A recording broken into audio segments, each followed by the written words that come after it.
मूसा आलैहिस सालामेर जमानाয় एक যুবক জিনা করেছে। জিনা করবার পরে ধরা পড়েছে। কি পড়েছে? জিনা করে ধরা পড়েছে, অন্যায় করবার পরে ধরা পড়েছে। मूसा আলাইহিস সালামের জমানার সিস্টেম হলো তাকে জঙ্গলে ফেলে দিতে হবে, তার সঙ্গে কেউ যেতে পারবে না। এলাকার মানুষ তাকে পিঠাইয়া আঘাত করে রক্তাক্ত করে বিশাল দূরে জঙ্গলে ফেলে দিয়ে আসলেন। কেউ যায় না। मूसा আলাইহিস সালামের জামানায় নিষেধ করে দেয়া হলো, কেউ যাওয়া যাবে না, কেউ দেখতে যাওয়া যাবে না। কেউ যখন এই গোলামটাকে দেখতে যায় না, জিনা করেছে, চুরি ডাকাতি করতো, জিনা করতেই ছিল, এই ছিল তার কাজ। আমার বন্ধুগণ, একদিন দুই দিন চলে গেল। যুবক চিন্তা করে দেখে, চুরি করে যাদেরকে খাওয়ালাম সেই বাবা আমাকে আজকে দেখতে আসে নাই, সেই মাও আমাকে দেখতে আসে নাই। যেই স্ত্রী আমার গলা জড়িয়ে না ঘুমালে তার নাকি ঘুম আসতো না, এই স্ত্রীও আজকে আমাকে দেখতে আসলো না। যেই সন্তানগুলার জন্য জিন্দেগি কাটাইয়া দিলাম, সন্তানগুলো আমাকে দেখতে আসলো না। বন্ধু বান্ধব কেউ আসে নাই। যাদের পাল্লায় পড়ে অন্যায় করেছি, অনাচার করেছি, কেউ আমাকে দেখতে আসলো না। এইভাবে আল্লাহর সে পাপী গোলাম যখন কান্না করতেছে, 2-4-5 দিন চলে গেল, খাবার নাই, পানির ব্যবস্থা নাই, কেউ কোনো খাবার নিয়ে যায় না।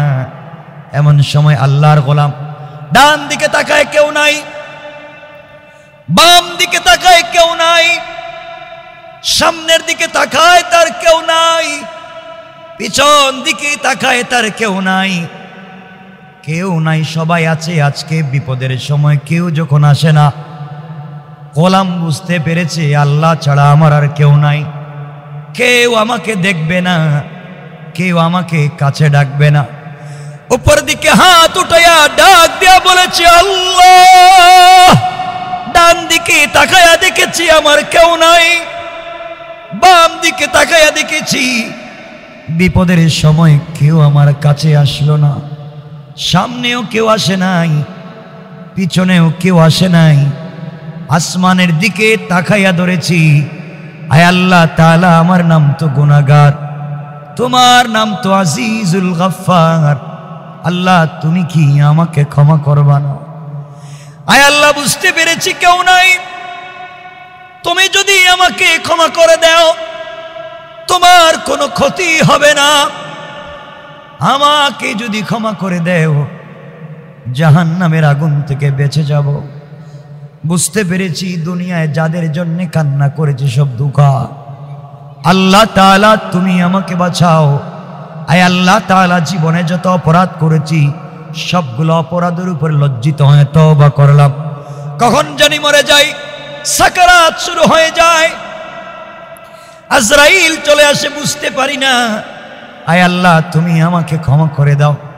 চোখের পানি ছেড়ে যখন কাঁদতেছি, গভীর রজনীতে আসমানের দিকে হাত উঠে যখন কান্না করে, আল্লাহ ডাক দিয়া বলেছেন, গোলাম রে, গুনার কারণে নবী তার উম্মতকে গ্রাম থেকে বের করে দিতে পারে, অন্যায়ের কারণে পীর তার মুরিদকে বের করে দিতে পারে, অপরাধের কারণে বাবা তার সন্তানকে বের করে দিতে পারে, অন্যায়ের কারণে ইমাম মুসল্লিকে বের করে দিতে পারে। আল্লাহ রব্বুল ইজ্জত ওয়াল জালাল বলেছেন, গোলাম রে, কোন গোলাম অন্যায় করবার পরে আমি আল্লাহ তাকে বের করে দিতে পারি না। গোলাম গভীর রজনীতে গোটা জিন্দেগি গুনাহ করে সবার দরওয়াজা বন্ধ পেয়ে আসমানের দিকে হাত উঠাইয়া আমি আল্লাহর দিকে মুতাওয়াজ্জা হয়েছ, আমি আল্লাহ তোমার জন্য আমার মাগফিরাত আর রহমতের দরওয়াজা খুলে দিলাম। গোলাম রে, এই মুহূর্তে আমি আল্লাহ রব্বুল ইজ্জত ওয়াল জালাল তোমার সকল অন্যায়গুলা অপরাধগুলাকে ক্ষমা করে মাফ করে জান্নাতি বলে ফয়সালা করে দিলাম। কান সুবহানাল্লাহ। 1-2 মিনিট পরে যুবক ইন্তেকাল করেছে। 1-2 মিনিট পরে যুবক ইন্তেকাল করেছে। ইন্তেকাল করবার কিছুক্ষণ পরে গভীর রাত্রে আল্লাহ রব্বুল ইজ্জত ওয়াল জালাল মুসা আলাইহিস সালামকে ঘুম থেকে উঠাচ্ছেন, মুসা ওঠো। মুসা আলাইহিস সালাম ঘুম থেকে উঠলেন, ঘুম থেকে ওঠার পরে বলছেন, আল্লাহ তাআলা জীবনে কোনোদিন আমাকে এভাবে রাত্রবেলা ডেকে দেও না, আজ তুমি আমাকে রাত্রবেলা ডাকলে কেন? আল্লাহ বললেন, মুসা রে, তুমি জানো না আমার একটা পাগলা গোলাম, আমার একজন পাক্কা সাচ্চা ইমানদার গোলাম, জান্নাতুল ফিরদাউসের অধিবাসী এক বান্দা ইন্তেকাল করেছে। এই খবরটা তোমাকে দিতে চাই, তার জানাজার ব্যবস্থা তোমাকে করা লাগবে। কোন সুবহানাল্লাহ। মুসা আলাইহিস সালাম বলেন, আল্লাহ তাআলা তোমার পাক্কা গোলাম ইন্তেকাল করেছে, জান্নাতুল ফিরদাউসের অধিবাসী ইন্তেকাল করেছে, তুমি আমাকে সংবাদ দিয়েছো, আমি কি করব? আল্লাহ বললেন, মুসা রে, এই লোকটা কিন্তু এই জায়গায় গ্রামে ইন্তেকাল করে নাই, আমার ওলি ইন্তেকাল করেছেন জঙ্গলে, তোমাকে জঙ্গলে যাওয়া লাগবে। আয় আল্লাহ তাআলা কি করব? তোমার বনি ইসরাইলদেরকে নিয়ে তার জানাজায় হাজির হয়ে যাও।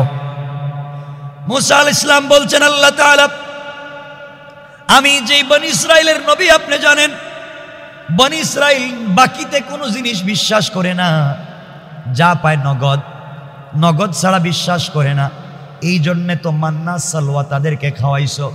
আয় আল্লাহ তাআলা আগে বলেন, আপনার এই গোলামের জানাজায় যদি যায় আপনি এর বিনিময় কি দিবেন এটা বলে দেন।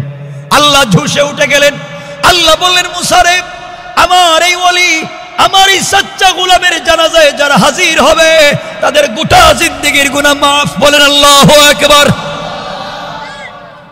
মুসা আলাইহিস সালাম এলাকায় ঘোষণা করে দিলেন, আল্লাহর এক ইমানদার গোলাম ইন্তেকাল করেছেন জঙ্গলে, তার জানাজায় যারা যাবেন সবাই মাফ। এই খবর শুনবার পরে যারা যাইতে পারে তারা তো ভালো করে গিয়েছে, যারা হাঁটতে পারে না কাঁধে করে নিয়ে যাওয়া হয়েছে। জঙ্গলে সবাই হাজির হয়ে গেলেন। মুসা আলাইহিস সালাম সামনের দিকে হাঁটতে লাগলেন। কিছু দূর যাওয়ার পরে দেখেন আল্লাহ বলছেন তার ওলি ইন্তেকাল করেছে। কাছে গিয়ে দেখেন গ্রামের জিনাকার বদমাইশ এই ডাকাইতের লাশ পড়ে আছে, যাকে গ্রাম থেকে বের করেছিলেন। মুসা আলাইহিস সালাম আল্লাহকে বলছেন, আল্লাহ তাআলা আপনি আমাকে এইভাবে বেইজ্জত করবেন বিশ্বাস করি নাই।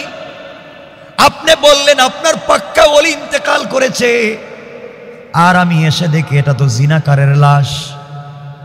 আমি এসে দেখি আমার এলাকার সব থেকে বড় ডাকাতের লাশ। বনি ইসরাইল বলছে, মুসা তুমি কি শুরু করেছো আমাদের সঙ্গে? ময়দানে তিহে 40টা বছর ঘুরাইছো, এখন আবার আইনা তুমি একটা চোরা ডাকাত দেখাইয়া বলতেছো আল্লাহর ওলি। ওটাকে তো আমরা পিটাইয়া গ্রাম থেকে বের করছি। মুসা আলাইহিস সালাম বলছেন, আল্লাহ তাআলা আপনি বললেন ওলি, আর আমি দেখতেছি সুর। আল্লাহ বললেন, মুসা রে, তোমরা যখন গ্রাম থেকে লোকটাকে বের করে দাও তখন পর্যন্ত ছিল ডাকাত, কিন্তু জঙ্গলে যাওয়ার পরে এই যুবক এই গোলাম যখন কাউকে পায় নাই, কেউ যখন তার পাশে দাঁড়ায় নাই, গোলাম আসমানের দিকে দুইটা হাত উঠাইয়া আমি আল্লাহকে যখন ডাক দিয়েছে, আমি তো এমন রহমতের আল্লাহ তুমি তো জানো, আমাকে কেউ ডাক দিলে আমি বরদাস্ত করতে পারি না, সহ্য করতে পারি না। আমাকে যখন ডাক দিয়ে বলেছে তার কেউ নাই, তুমিও তাকে গ্রাম থেকে বের করে দিয়েছ। ও মুসা, গুনাহগারের জন্য সবাই দরওয়াজা বন্ধ করে দিতে পারে, কিন্তু আমি আল্লাহ নিজের হাতে বানাইছি, আমি আমার গোলামের জন্য রহমত মাগফিরাত নাজাতের দরওয়াজা বন্ধ করতে পারি না। গোলাম যখন হাত উঠাইয়া তওবা করছে, সাথে সাথে আমি আল্লাহ তার জিন্দেগির গুনাহগুলোকে মাফ করে জান্নাতি বলে আমি আল্লাহ ফয়সালা করে দিয়েছি। তার নাম রব, চাইলেই মাফ করে দেয়। সেই রবের কাছে আপনি আমি চাইতে পারি না, সেই রবের কাছে জিন্দেগির গুনার জন্য মাফি চাইতে পারি না। আমার বন্ধুগণ, আমার একটা কথা থাকবে, জীবনে যত অপরাধ করেন, অন্যায় করেন, দুনিয়ার কারো কাছে বলবার দরকার নাই। আল্লাহ রাব্বুল ইজ্জত ওয়াল জালাল বলছেন, গোলাম রে শোনো শোনো, ও দুনিয়ার মানুষ শোনো। আল্লাহ বলেছেন দুনিয়ার জমিনে যা কিছু আমি আল্লাহ বানাইছি সব বানাইছি কোন বলে? আসমানকে বলেছি কোন, আসমান ফায়াকুন হয়ে গেছে। জমিন কোন জমিন ফায়াকুন হয়ে গিয়েছে। আল্লাহ বলেছেন আরশ কুরসি লৌহ কলম আমি যা বানিয়েছি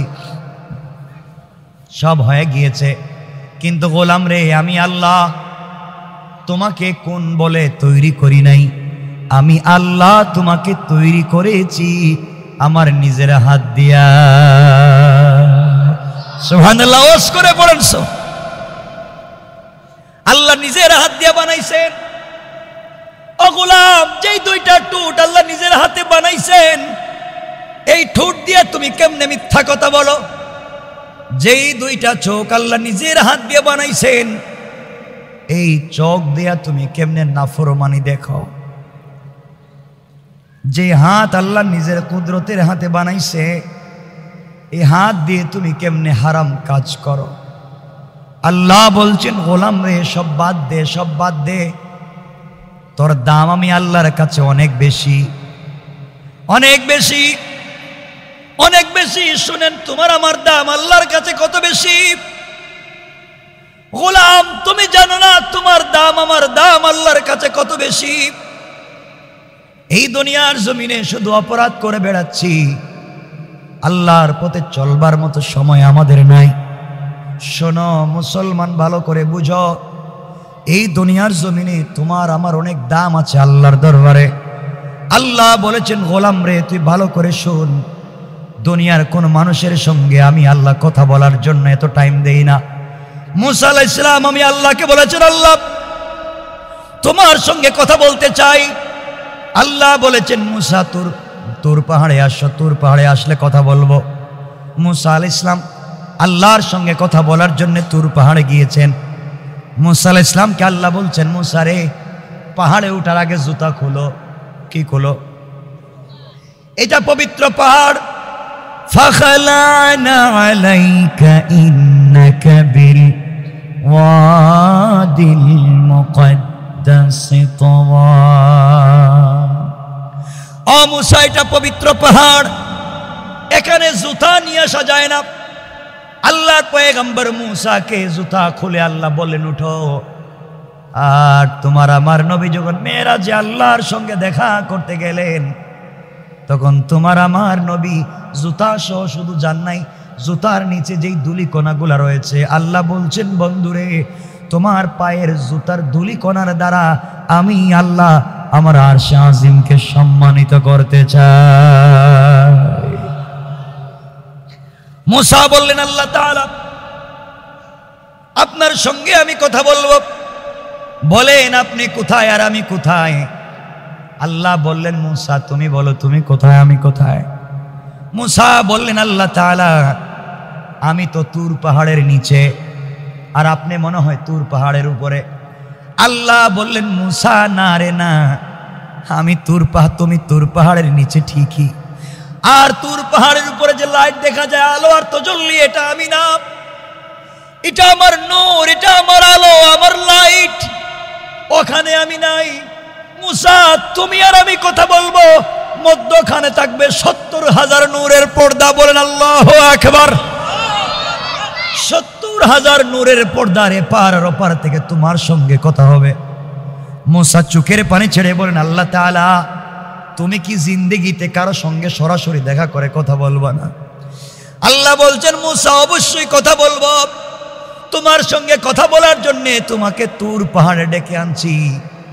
আর আখিরি জামানার উম্মতেরা, আখিরি জামানার গোলামেরা নামাজের সেজদায় গিয়া যখন পড়বে সুবহান, ওই সময় আমি আল্লাহ তাদের সঙ্গে দেখা করার জন্য আরশে আজিমে থাকি না, স্বয়ং তাদের সেজদার জায়গায় হাজির হয়ে যায়। রব তার নাম যে তোমার সেজদার জায়গায় হাজির হয়ে যায়। মিন হাবলিল ওয়ারিদ, গলার রগের চাইতে আরো কাছাকাছি চলে আসে। সে রবকে আপনি আমি জানি না, সে রবকে আপনি আমি চিনি না। আল্লাহ বলছেন গোলাম কথা দিলাম, কথা দিলাম, তুই শুধুমাত্র কেবলমাত্র আমার কাছে চাইবে, তোর সকল সমস্যার সমাধানের জিম্মাদার আমি আল্লাহ, সব সমস্যার সমাধান দিব। এই জন্যে আমার বন্ধুগণ আমি যে শেষ আয়াত পড়েছি, ওই আয়াতে আল্লাহ বলছেন ইন্নাহা সাআত মুস্তাকাররাও ওয়া মুকামা। জাহান্নামে যদি চলে যাও, নির্ধারিত জায়গা যেখান থেকে তোমাকে সরানো হবে না, আযাব বাড়বে। আযাবের কন্ডিশন হচ্ছে তোমাকে প্রথমে, আমাকে প্রথমে ওয়াইল নামক জাহান্নামে আল্লাহ দিবেন। আল্লাহ বলছেন যারা ব্যবসা করে তাদেরকে অন্যায় করলে ওয়াইল নামক জাহান্নামে দিব। ওয়াইলুল লিল মুতাফফিফিন, যারা সামনে পিছনে গীবত করে তাদেরকে প্রথমে দিব ওয়াইল নামক জাহান্নাম। ওয়াইলুল লিকুল্লি হুমাযাতিল লুমাযা। এখন আপনি চিন্তা করেন, চলার পথে আপনি কি কারো গীবত করছেন? চলার পথে আপনি কি কারো চুগলখড়ি করছেন? চলার পথে আপনি কি কাউকে অন্যায়ভাবে সমালোচনা করছেন? চলার পথে ব্যবসা বাণিজ্যে আপনি কি হারাম করছেন? যদি করে থাকেন, নির্ঘাত আপনি জেনে রাখেন ওয়াইল নামক জাহান্নামে যাবেন। বাঁচার কোনো পথ নাই যতক্ষণ পর্যন্ত আপনি তওবা করবেন না। হিসাব নিজেরা মিলান। কেউ কি কারো কোনোদিন গীবত করেছেন? সামনে এবং পিছনে গীবত করলে ওয়াইল নামক জাহান্নামে যাবেন। এরপরে আল্লাহ বলছেন আল্লাযী জামাআ মালান ওয়া আদ্দাদা, যারা সম্পদ জমা করে এবং গণনা করে তারা ওয়াইল নামক জাহান্নামে যাবে। আল্লাহ রাব্বুল ইজ্জত ওয়াল জালালের পরে বলছেন তাদেরকে ওয়াইল নামক জাহান্নামে শুধু রাখবো তা না, এরপরে আল্লাহ রাব্বুল ইজ্জত ওয়াল জালাল বলেন তাদেরকে আমি হুতামায় দিব। ওয়া মা আদরাকা মাল হুতামা, ইয়া রাসূল আপনি কি হুতামা সম্পর্কে জানেন? আমি তাদেরকে প্রথমে ওয়াইলে দিব, এরপরে হুতামায় দিব। হুতামা কোন জিনিস? আল্লাহ লাস্টের দিকে বললেন ফি আমাদিম মুমাদ্দাদা। হুতামা ওই জাহান্নাম যেখানে জ্বালানো হবে, আমাকে আপনাকে জ্বালানো হবে। জ্বালানোর পরে চামড়া জ্বলে যাবে, গোশত জ্বলে যাবে, হাড্ডি জ্বলে যাবে, কিন্তু মানুষের রূহ মরবে না। আল্লাহ বলছেন ফি আমাদিম মুমাদ্দাদা, লম্বা শিকল দিয়া বেঁধে রাখবো, লম্বা রশি দিয়া বেঁধে রাখবো। ওগুলা হচ্ছে 1 নম্বরে ওয়াইল, 2 নম্বরে দিবেন হুতামা, ওখান থেকে বের করবেন। এরপরে যেন ওয়াইলুল লিল মুতাফফিফিন, আল্লাহ বলছেন ওখান থেকে বের করব, বের করে দিব সিজ্জিন। সিজ্জিন নামক জাহান্নামে দিবেন, ওখান থেকে বের করবেন, বের করবেন।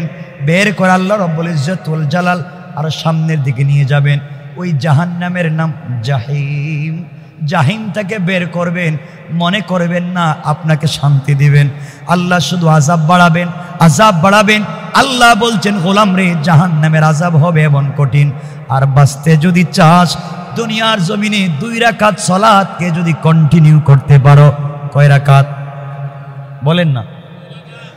2 রাকাত সালাতকে যদি কন্টিনিউ করতে পারো, প্রতিদিন চালায়া নিতে পারো, আমি আল্লাহ কথা দিলাম, কথা দিলাম, দুনিয়ায় তোমাকে হেফাজত করব, আর ইন্তেকালের পরে বিনা হিসাবে জান্নাতের ওয়াদা দিলাম। সুবহানাল্লাহ, জোরে পড়েন। কয় রাকাত? মানে 2 রাকাতের কথা বলবো, বলেন না? 2 রাকাতের কথা বলবো মাত্র। কয় রাকাত বলছে? জীবন কামিয়াব। কি চান আপনারা বলেন তো? কি চান? টাকা, টাকা, টাকা চান না আপনারা? মা টাকা দরকার নাই আপনাদের? বলেন না কিছু, বলেন, বলেন। লাগবে না টাকা? আরে লাগবে, সারাদিনের তো টাকা টাকা করেন। টাকা লাগবে না? আর কি লাগবে? একটা বাড়ি, বিশাল একটা বাড়ির দরকার, duplex, ornaments, jewellery, stylist, education আপনার সন্তানের লাগবে, স্ত্রীর লাগবে। এগুলোর দরকার নাই? বলেন না কেন দরকার? এত পরিশ্রম করেন না? আল্লাহ বলছেন সব বাদ দে, আর আমার কাছে আয়, আর আমারে ডাক দে, কথা দিলাম সব মরার আগে দিয়ে দিব। সুবহানাল্লাহ বলে। কয় রাকাত পড়লে পারবেন তো ইনশাআল্লাহ? কারণ আপনারা বলবেন আপনি পাইলেন কই 2 রাকাত? মনে রাখবেন এই 2 রাকাতটা বইলা দিতেছি। মাত্র কয় রাকাত? প্রথম রাকাতে পড়বেন কুল ইয়া আইয়ুহাল কাফিরুন, আর দ্বিতীয় রাকাতে পড়বেন কুল হুয়াল্লাহু আহাদ। এই 2 রাকাত শেষ। 2 রাকাত নামাজ। এই নামাজ পড়লে কি হয় আপনাদেরকে এটাই বুঝাইয়া দিয়ে এই আয়াতের আলোচনা শেষ করে দেব, আর লম্বা করব।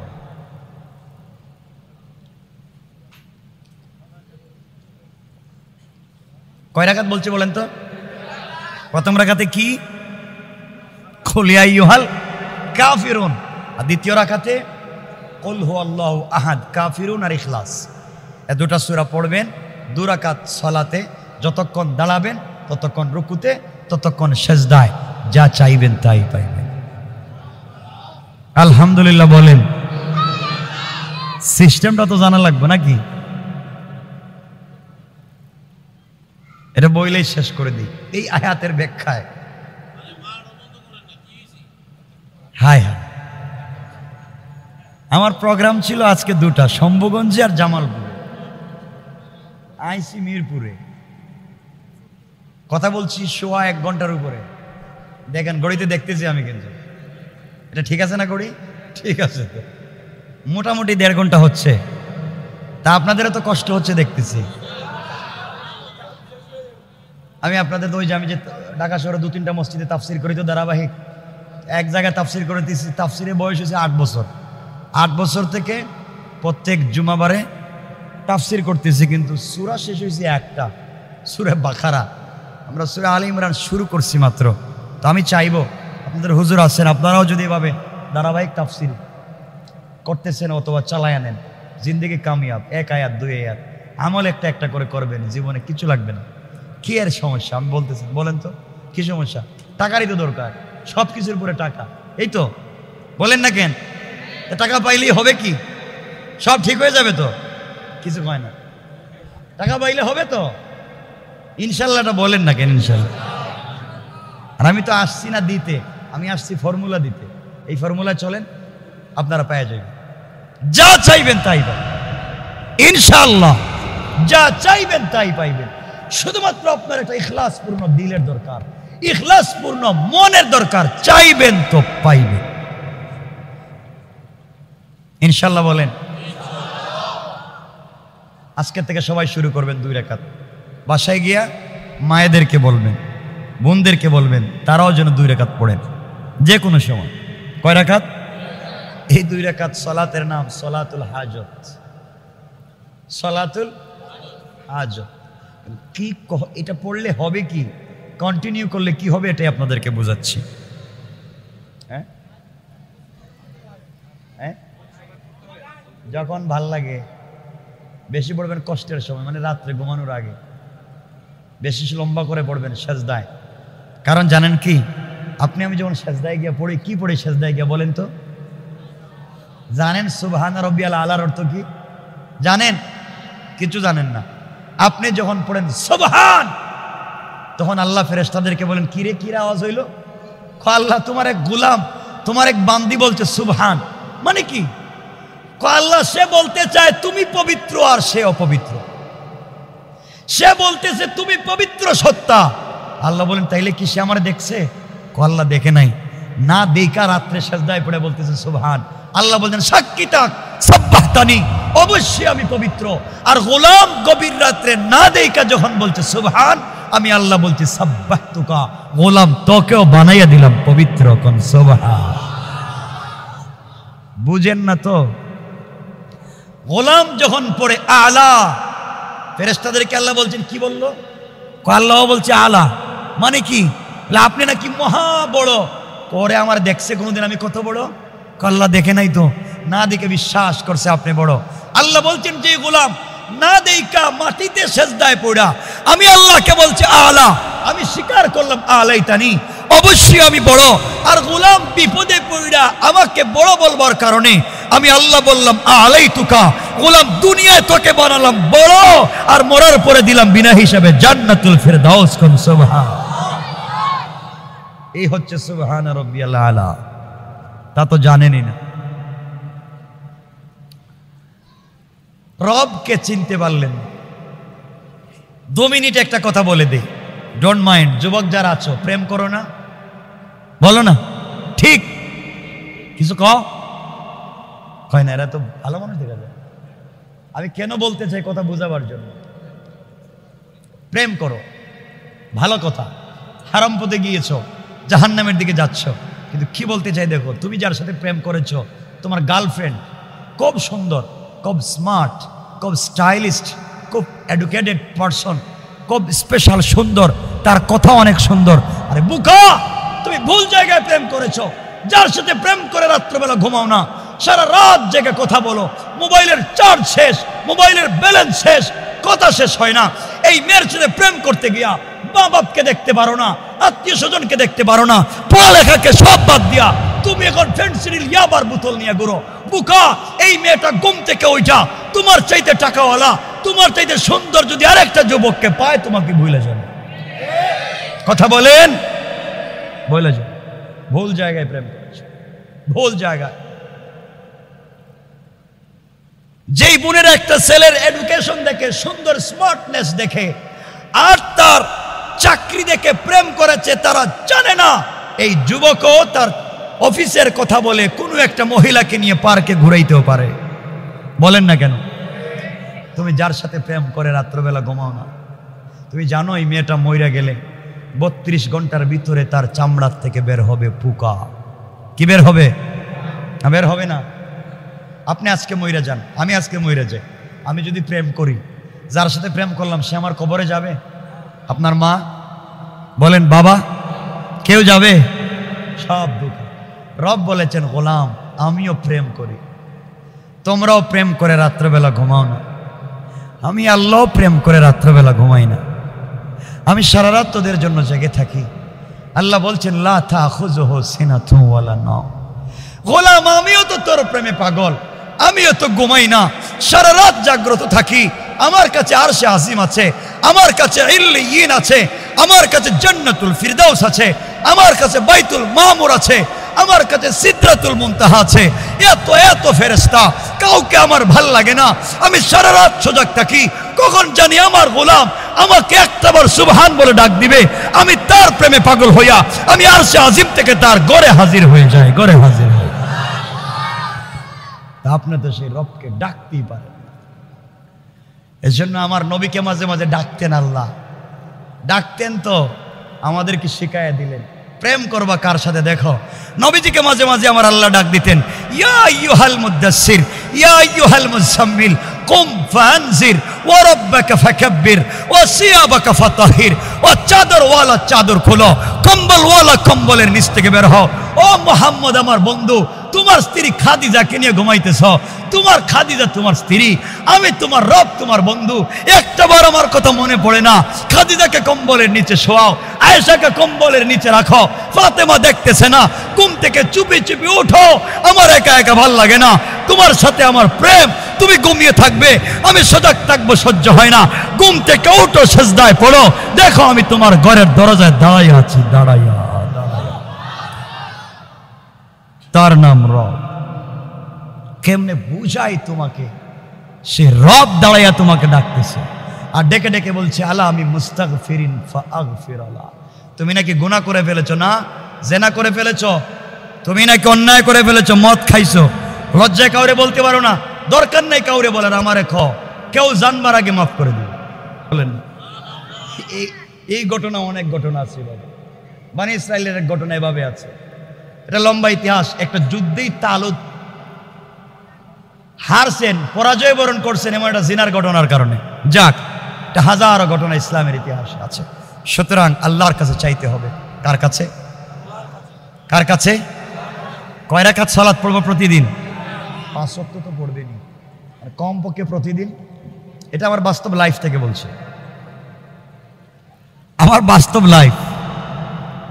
এই 2 রাকাত সালাত যদি আপনারা পড়েন, আমি জীবনে যত বিপদের সম্মুখীন হয়েছে, যত বিপদ বলা দেশে এবং বিদেশে, আলহামদুলিল্লাহ সুম্মা আলহামদুলিল্লাহ, সালাতুল হাজত একটা অ্যাটম বম, মনে রাখবেন, সিকিউরিটি গার্ড।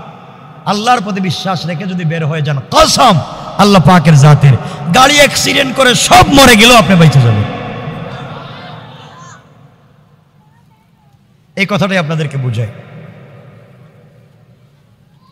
লোকমান হাকিমের নাম শুনছেন? হাকিম লোকমান নবী ছিলেন না? না ছিলেন? নবী না, নবী না, একজন বুজুর্গ, একজন আল্লাহওয়ালা, ভালো মানুষ, ভদ্র মানুষ। কিন্তু লোকমান হাকিম এত চরিত্রবান ছিলেন, তার কথার এত দাম ছিল, আল্লাহ এই হাকিম লোকমানের কথাগুলাকে কোরআনে কারিমের ভিতরে কোট করে দিয়েছেন। সুবহানাল্লাহ। তার নাম দিয়ে সূরা বানায়া দিয়েছে লোকমান। আমি যেটা বলতে চাই, হাকিম লোকমান খুব সুন্দর ছিলেন না। পৃথিবীর 4 জন কালো মানুষ ছিলেন, কালো, ঠোঁট মোটা, পাও ফাড়া, দাঁত বাইর হয়ে যায়, দেখতে চোখ ছোট, মানে একজন মানুষকে অসুন্দর লাগতে যা যা লাগে সব এই চারজন ব্যক্তির মধ্যে ছিল। এই চারজনের একজনের নাম হাকিম লোকমান। এত মানে অসুন্দর বিশ্রী, কিন্তু আল্লাহর কাছে দামি। আল্লাহর কাছে কি না দামি নাই? বেলাল কেমন লোক? কালো না? হাবশি, কালো, হাবশিও, গোলামও, কৃতদাসও। এর মতো জিব্বার মধ্যে আলা জিব্বা একটু একটু বাড়ে দিত, কথা ঠিক মতো বলতে পারতেন না। এত এত কিছু থাকতে আল্লাহ রব্বুল ইজ্জতুল জালাল তার পায়ের আওয়াজ, তার খড়ম পায়ের জুতার আওয়াজ, রসুল মেরাজে যেদিন জান্নাতুল ফিরদাউসে গেলেন, গিয়া শুনেন বেলাল হাঁটতেছে জান্নাতের ভিতরে। আর বুখারী হাদিস, আখরাজান নাসাই মিন তরিক যুহরিয়া নরওয়াতা আয়েশা, লম্বা হাদিস। রসুল গিয়া দেখেন বেলালের পায়ের আওয়াজ শোনা যায়। এমনি এমনি যায় নাই, এমনি এমনি যায় নাই। যাই হোক, এজন্যে হাকিম লোকমান এমন একটা লোক ছিলেন। একদিন তার সন্তানদেরকে নিয়ে বসছেন, ছেলেদেরকে পরামর্শ দিচ্ছেন, ওসিয়ত করতেছেন, উপদেশ দিচ্ছেন। বাবা, এক কাজ করো, ঠিক মতো সালাত পড়ো, মা বাবার খেদমত কইরো, আল্লাহর প্রতি বিশ্বাস রাখো, শিরিক কইরো না, হারাম খাইও না, বেইনসাফের পথে চইল না। ওয়াজ করতেছে কারে? কথা বলেন না কেন? কে করতেছেন? হাকিম লোকমান। লোকমান হাকিম নিজের সন্তানদেরকে ওসিয়ত করতেছেন। তো সব ছেলে কি শুধু জি জি বলবে নাকি? বলেন না কেন?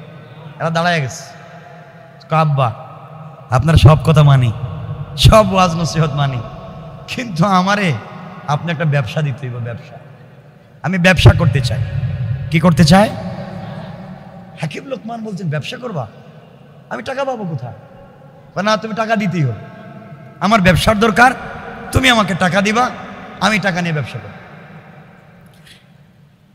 হাকিম লোকমান দেখলেন টাকা তো দেওয়ার মতো নাই, আর 2-4 টাকা দিলে তো হবে না, মোটামুটি ব্যবসা দিতে হলে কিছু টাকা লাগবে।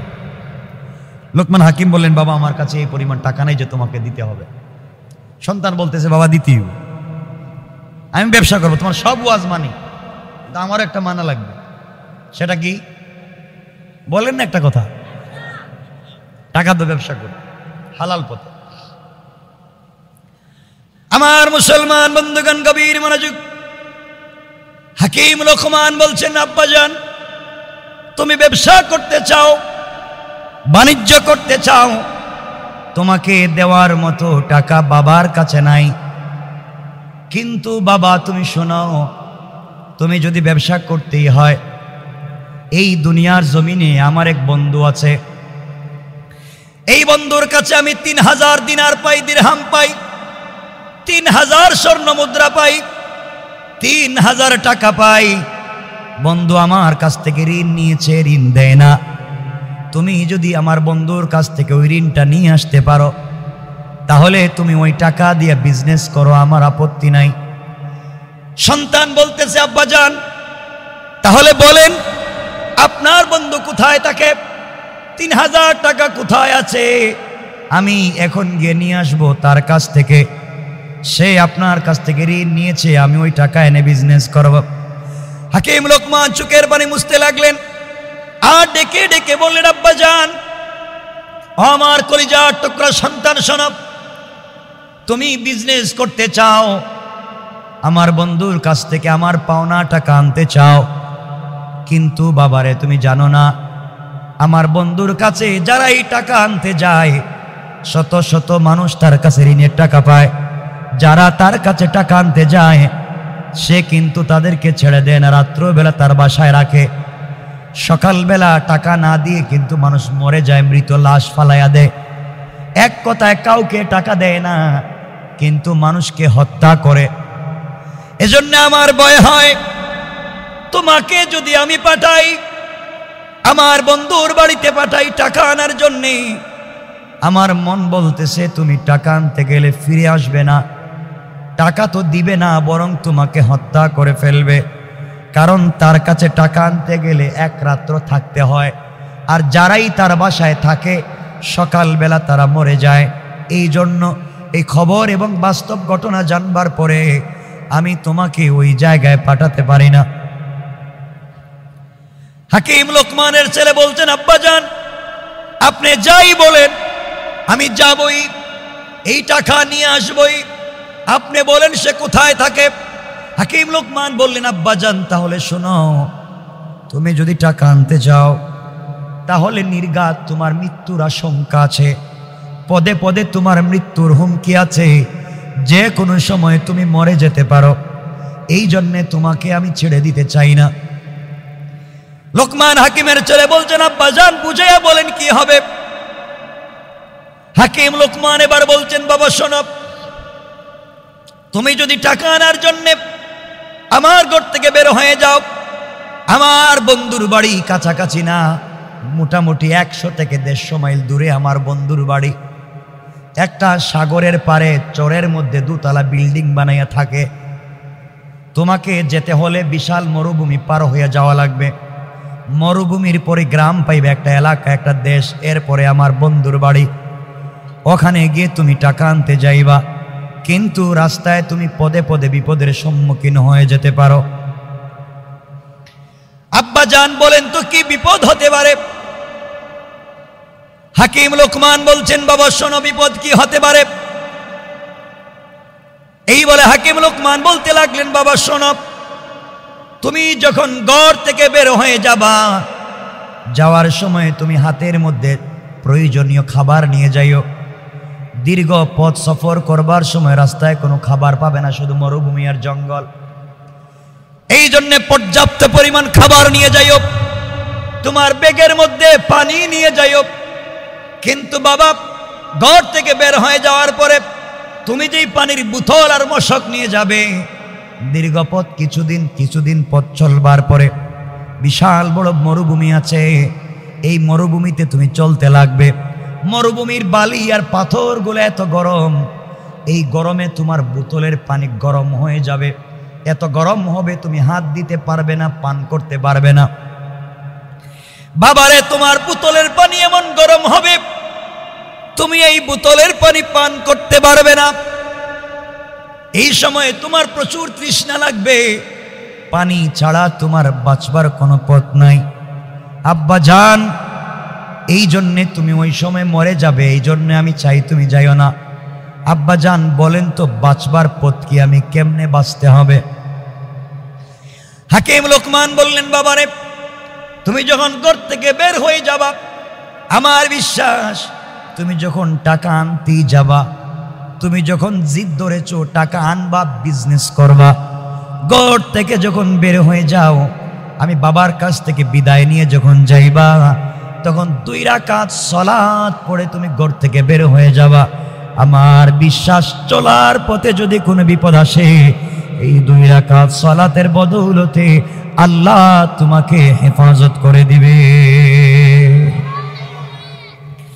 বাবারে, তুমি যখন ঘর থেকে বের হয়ে যাবা, 2 রাকাত সালাতুল হাজত পড়ে যাও। এরপরে যখন মরুভূমিতে যাওয়ার পরে তুমি তোমার পানির ব্যাগটা হাতে নিবা, তলিটা হাতে নিবা, ব্যাগ হাতে নিয়ে দেখবা পানি গরম হয়েছে, উতরাচ্ছে, পানি পান করা যাবে না। এই পানি পান করলে তুমি মরে যাবে। ওই সময় তুমি ধৈর্য ধরে 2 রাকাত সালাত পড়বা। 2 রাকাত সালাত পড়ে ডান দিকে সালাম ফিরাবা। বিশাল মরুভূমি, চোখে দেখা যায় না, শুধু দুধ, বালি আর পাথর, ঘর নাই, বাড়ি নাই, গাছ নাই। কিন্তু তুমি যদি 2 রাকাত সালাত ঠিক মতো পড়তে পারো, পড়ে সালাম ফিরাও ডান দিকে, সালাম ফিরাইয়া দেখবা ডান দিকে হঠাৎ করে মরুভূমির মধ্যখানে সুন্দর একটা বাগান দেখা যায়। আব্বাজান, তুমি ওই বাগানের ভিতরে ঢুকে যাইবা। বাগানের ভিতরে যাওয়ার পরে দেখবা বাগানের ভিতরে বিশাল বড় একটা পাথর, আর ওই পাথর ফেটে ঠান্ডা ঝর্ণার মতো পানি গড়িয়ে পড়ে যায়। আব্বাজান ওই জায়গায় দাঁড়াবা, আবার 2 রাকাত সালাতুল হাজত পড়বা। তুমি ইচ্ছে মতো পানি পান করবা। পানি পান করার পরে তোমার গরম পানি বোতল থেকে ফালাইয়া দিবা, ওখান থেকে ঠান্ডা পানি বের কর, ঠান্ডা পানি বোতলে নিবা। বাবারে, ওই সময় আমার ভয় হয়, এই জঙ্গলের ভিতরে বিশাল বিশাল ভাগ ভাল্লুক অজগর সাপ আছে, তোমাকে খেয়ে ফেলতে পারে। আমার বিশ্বাস ওই সময় যদি তুমি কোনো বিপদের সম্মুখীন হয়ে যাও, 2 রাকাত সালাতুল হাজত পড়ে আল্লাহর কাছে চাইবা, আমার বিশ্বাস কেউ তোমার ক্ষতি করতে পারবে না। আব্বাজান, তুমি যখন ঠান্ডা পানি পান করবা, ঠান্ডা পানি পান করলে বডিতে ক্লান্তি আসে, আসেনি? ঠান্ডা পানি পান করলে বডিতে ক্লান্তি আসে, বিশ্রামের প্রয়োজন হবে। বাবারে, তুমি যখন পানি পান করে জঙ্গল থেকে বের হয়ে যাবা, তাকায়া দেখবা জঙ্গল আর নাই, বাগান আর নাই, আবার মরুভূমি দেখা যায়। এমন সময় তোমার বিশ্রামের প্রয়োজন। তুমি আবার 2 রাকাত সালাতুল হাজাত পড়ে আল্লাহর কাছে চাইবা, বাম দিকে সালাম ফিরাবা, সালাম ফিরে দেখবা বাম দিকে বট গাছের মতো বিশাল একটা গাছ দেখা যায়। আব্বা জান, ওই সময় তোমার তন্দ্রা আসবে, ঘুম আসবে, ক্লান্তি আসবে, তোমাকে ঘুমাইতে মন চাইবে। ওই সময় গাছের গোড়ায় গেলে তুমি ঘুমাইতে পারবা। কিন্তু বাবারে, তোমার পায়ে ধরি, বাবারে তোমাকে বুঝাইয়া দেই, তুমি গাছের গোড়ায় যাইও না, কারণ গাছের গোড়ায় গেলে বিশাল বিশাল বিষাক্ত সাপ আছে, ওই সাপগুলা তোমাকে খেয়ে ফেলবে। গাছের গোড়ায় বিশ্রাম নিতে গেলে তোমাকে খেয়ে ফেলবে। সন্তান বলছে, আব্বাজান, এত দীর্ঘ লম্বা পথ সফরের মধ্যখানে তাহলে আমি কেমনে চলবো? বিশ্রামের প্রয়োজন। গাছের গোড়ায় গেলে যদি সাপ খায়, তাহলে বিশ্রাম কোথায় নিব? বুজুর্গ আলেম হাকিম লোকমান বলছেন, সন্তান রে, ওই সময় আবার 2 রাকাত সালাতুল হাজত পড়বা, পরে ডান দিকে সালাম ফিরাইয়া দেখবা ওই বট গাছের নিচে একজন মুরব্বী বসে বসে তাসবিহ পড়তেছে। সুবহানাল্লাহ বলবেন, সবাই বলেন না সুবহানাল্লাহ। একজন মুরব্বীকে দেখবা গাছের গোড়ায় বসে বসে তাসবিহ পড়তেছে। সে তোমাকে ডাক দিয়ে বলবে, বাবা আসো, গাছের গোড়ায় বিশ্রাম নেও। তুমি তার কথা শুনতে যাইও না, গাছের গোড়ায় যাইও না, তোমাকে হত্যা করবে, না হলে সাপ তোমাকে কাটবে। কিন্তু বাবার একটা কথা বলে দেই, এই লোকটা যদি তোমাকে বলে, ওই কথা বলে, বাবা তুমি আমার রানের উপরে মাথা রেখে ঘুমাও, তুমি বিশ্বাস রাখো আল্লাহর উপরে, কোনো প্রাণী পৃথিবীতে তোমার কোনো ক্ষতি করতে পারবে না, এই কথা যদি বলে দে, তার রানে তোমার মাথা রাখবার সুযোগ দে, বাবা তুমি গাছের নিচে গিয়া ওই মুরব্বীর পরামর্শ, এই মুরব্বীর পরামর্শ মতো তার রানের উপরে মাথা রেখে যদি ঘুমায়া যাও, আমার বিশ্বাস কেউ তোমার কোনো ক্ষতি করতে পারবে না। হাকিম লোকমানের ছেলে বললেন, বাবা এরপরে কি? এরপরে বললেন, বাবারে শোনো, তুমি যদি বিশ্রাম করো আর ওই মুরব্বীকে পেয়ে যাও আর বেঁচে যাও, তাহলে তোমাকে সফর করতে হবে। দীর্ঘ পথ চলবার পরে সামনে গেলে একটা গ্রাম পাওয়া যাবে, শহর পাওয়া যাবে। ওই গ্রামে যাওয়ার পরে তুমি আমার পরিচয় দিবা, তুমি বলবা আমি হাকিম লোকমানের ছেলে। এই কথা বললে মানুষ তোমাকে আদর করবে, সোহাগ করবে, আপ্যায়ন করবে, বিশ্রামের জায়গা দিবে। ওই জায়গায় তুমি 3 দিন থাকবা, 4 নাম্বার দিন থাইকো না। 4র্থ দিন সকাল বেলা এলাকার মানুষ মিলে তোমার কাছে বিশ্ব সুন্দরী রূপসী সুরসী তরুণী যুবতী একটা মেয়েকে তোমার কাছে নিয়ে আসবে বিয়ে দেওয়ার জন্যে। বাবারে, বাবার ওসিয়ত মনে রাখো, সাবধান, সুন্দর মেয়েকে দেইকা, তার বডি স্ট্রাকচার দেইকা তার প্রেমে পড়ে এই মেয়েটাকে বিয়ে করতে যাইও না। বাবারে, তুমি যদি এই মেয়েটাকে বিয়ে করতে যাও, আমার ভয় হচ্ছে তুমি বাসর রাত্রে মারা যাবে, এই জন্যে তুমি মেয়েকে বিয়ে করতে যাইও না। কিন্তু বাবারে, যেই মুরব্বীর রানের উপরে মাথা রেখে গাছের নিচে ঘুমাইবা, বিশ্রামের জায়গা দিবে, ওই মুরব্বীকে বুঝাইয়া যদি তুমি তোমার সঙ্গে সফর সঙ্গী করতে পারো, সে তোমাকে যেই পরামর্শ দিবে সেই পরামর্শগুলা মেনে নিবা, আমার বিশ্বাস তার পরামর্শ মানলে তোমার কোনো ক্ষতি হবে না। সুবহানাল্লাহ বলেন। বাবারে, তুমি যদি গ্রামে বেঁচে যাও, এরপরে সফর করে তুমি সমুদ্রের পারে যাইবা, ওখানে গেলে তুমি দেখতে পারবা আমার বন্ধু একটা চরের মধ্যে সাগরের পারে 2 তলা বাড়ি বানাই আছে। ওই জায়গায় গিয়ে যদি কোনো বিপদে পড়ে যাও, 2 রাকাত সালাত পড়ে আল্লাহর কাছে চাইবা, আমার বিশ্বাস আল্লাহ তোমাকে বিপদ থেকে বাঁচাইয়া দিবে, আর তুমি বিপদ থেকে বাঁচবে, টাকাগুলা নিয়ে আসতে পারবে। বাবারে এত কিছু বললাম, এরপরে বাবা হিসাবে বলি, এত রিস্কে গিয়ে তুমি ঝামেলায় পড়বার দরকার নাই, টাকার দরকার নাই, বিজনেসের দরকার নাই, তুমি যাওয়ার দরকার নাই। সন্তান বলতেছে, আব্বা জান আপনি যাই বলেন, আমি 2 রাকাত সলাতুল হাজত পড়ে ঘর থেকে বের হয়ে যাব। আমার বিশ্বাস এই নামাজের বরকতে আবার আমি তোমার কাছে ফিরে আসতে পারি। কোন সুবহানাল্লাহ। এই কথা বলে হাকিম লোকমানের ছেলে পর্যাপ্ত খাবার নিয়ে, 1 মশক পানি নিয়ে 2 রাকাত সলাতুল হাজত পড়ে আল্লাহর কাছে কান্নাকাটি করে ঘর থেকে বের হয়ে যায়। বন্ধুগণ, কিছুদিন পথ চলবার পরে বিশাল বড় একটা মরুভূমি পেয়ে যায়। মরুভূমিতে পা চলতে চলতে চামড়াগুলা খসে পড়ে যাচ্ছে, এত গরম। হঠাৎ তৃষ্ণা লেগেছে, জিহ্বা শুকিয়ে গিয়েছে, কলিজা কাঁপতেছে। হাকিম লোকমানের ছেলে মনে করেছেন আর বাঁচবেন না, মরে যাবেন। বাবার ওসিয়তের কথা মনে পড়ে গিয়েছে। আব্বা জান বলেছেন, বিপদে পড়ে গেলে 2 রাকাত সলাতুল হাজত পড়তে হবে। বিশাল মরুভূমি, শুধু বালি আর বালি, আগুন আর আগুন। 2 রাকাত সলাতুল হাজত পড়ে আল্লাহর কাছে চাইলেন। ডান দিকে সালাম ফিরাইয়া দেখে হঠাৎ করে মরুভূমির মধ্যখানে সুন্দর একটা বাগান দেখা যায়। সুবহানাল্লাহ বলেন। বাবার ওসিয়ত মিলে গিয়েছে, ভিতরে আত্মবিশ্বাস জন্মে গিয়েছে। আস্তে আস্তে করে তিনি বাগানের ভিতরে ঢুকে পড়লেন। বাগানের ভিতরে ঢুকে দেখেন বিশাল বড় একটা পাথর ফেটে ওই পাথর থেকে ঝর্ণার মতো ঠান্ডা ঠান্ডা পানি গড়াইয়া গড়াইয়া পড়ে যায়। পানি পান করলেন, নিজের মশকে বললেন, ওযু করলেন, আবার 2 রাকাত সলাতুল হাজত পড়লেন। জঙ্গলের ভিতরে বিশাল বড় বড় বাঘ দেখলেন, ভাল্লুক দেখলেন, অজগর, সাপ, সিংহ দেখলেন। যখনই সালাত তিনি পড়লেন, পড়ার পরে দেখা যায় সবগুলা বিষাক্ত প্রাণী তার কাছা ছেড়ে অনেক দূরে গিয়া তাকে পাহারাদারি করতেছে। সুবহানাল্লাহ বলেন না জোরে। নামাজ শেষ করলেন, পানি পান করলেন, পানি মশকে বললেন, জঙ্গল থেকে বের হলেন। এখন হাঁটতে পারতেছেন না, ঘুম পাচ্ছে। কয়েকদিনের ক্লান্ত বডি, এখন আবার ঠান্ডা পানি ভরপুর পান করেছেন, ক্লান্তি পেয়েছে, কিন্তু তিনি হাঁটতে পারতেছেন না।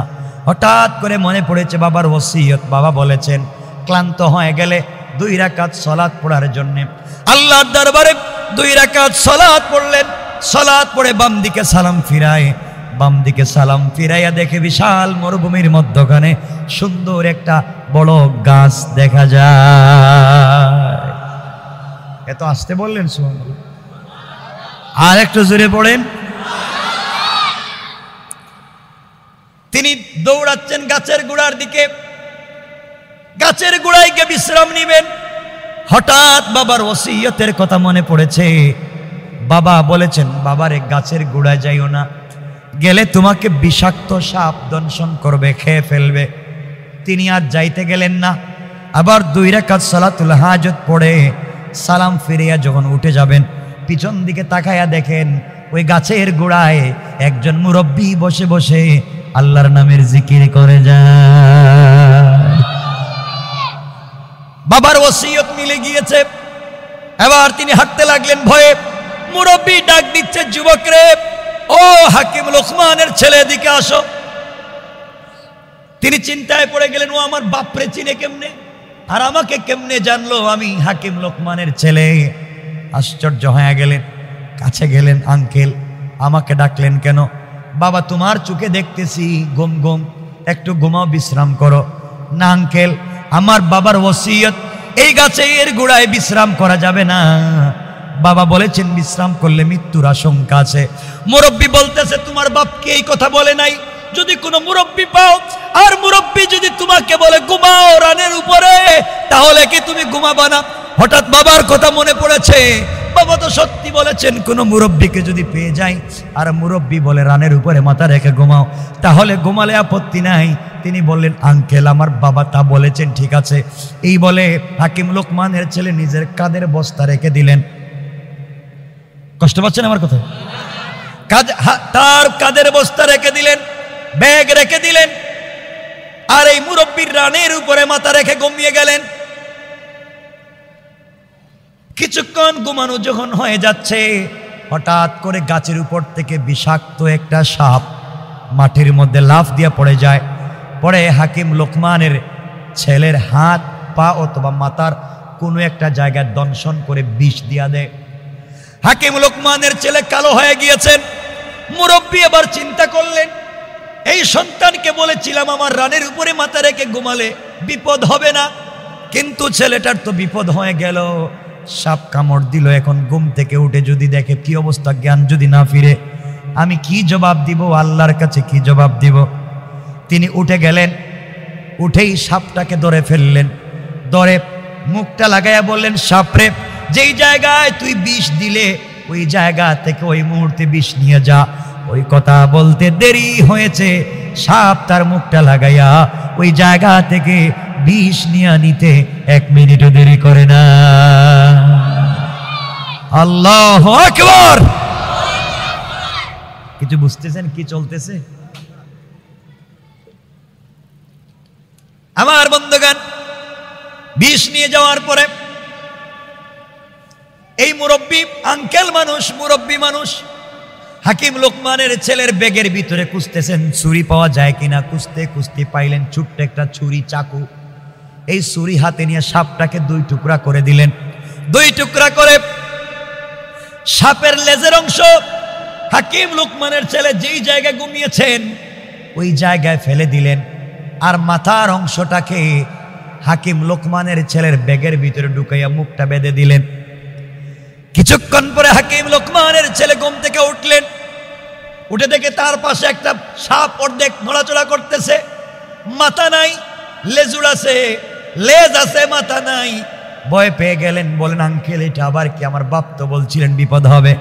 মুরব্বী বললেন, বাবারে তোমাকে একটা সাপ দংশন করেছিল, আমি তাকে কেটে দিয়েছি, 2 টুকরা করে দিয়েছি। মুরব্বী বলতেছেন, বাবা তুমি এখানে থাকার দরকার নাই, তোমার কোনো বিপদ হয়ে যাবে, তুমি চলে যাও।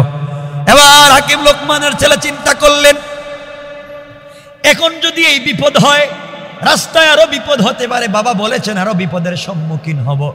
এই মুরব্বী যদি সাপ থেকে আমাকে বাঁচাতে পেরেছে, আমার বিশ্বাস রাস্তায় আরো বিপদ হলে বাঁচাতে পারবে, সুতরাং মুরব্বীকে যদি সাথে নিয়ে যেতে পারি আমার লাভ। ডাক দিয়া বলেন, আঙ্কেল আপনি যদি আমার সফরের সঙ্গী হয়ে যান আমি বড় খুশি হব। মুরব্বী বলতেছেন, বাবারে তুমি যদি চাও তোমার সাথে যাইতে রাজি। সুবহানাল্লাহ বলেন। সফর শুরু করে দিলেন। শুরুর সময় আবার 2 রাকাত সালাতুল হাজত পড়লেন।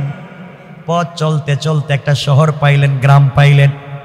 গ্রামে যাওয়ার পরে বাবার ওসিয়ত মতো নিজের পরিচয় দিলেন, আমি হাকিম লোকমানের ছেলে। এলাকার সমস্ত মানুষ হাদিয়া দিতে লাগলো, তোফা দিতে লাগলো, মোহাব্বত আর ভালোবাসা দেখাতে লাগলো। বিশ্ববিখ্যাত বড় হুজুরের ছেলে এসেছেন, সবাই নিজের মতো করে আপ্যায়ন করতে লাগলো। 3 দিন ওই জায়গায় থাকলেন।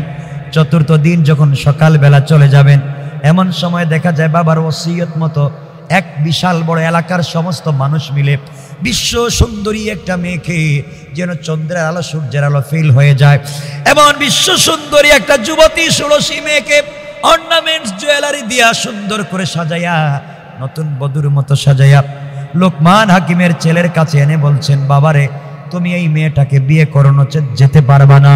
তোমার বাবার সঙ্গে আমাদের সম্পর্ক ছিল, তোমার বাবা এখন আসেন না, তুমি আমাদের এলাকায় এই মেয়েটাকে বিয়ে করো, এর মাধ্যমে তুমি আমাদের এলাকার আত্মীয় হয়ে যাবে, আমাদের এলাকায় থাকতে পারবে। হাকিম লোকমানের ছেলে মেয়েটার চেহারার দিকে তাকালেন। তাকায়া তিনি দেখেন পৃথিবীতে যত মানুষ দেখেছেন এত সুন্দর কোনো মহিলা তার জিন্দেগিতে কোনোদিন দেখেন নাই।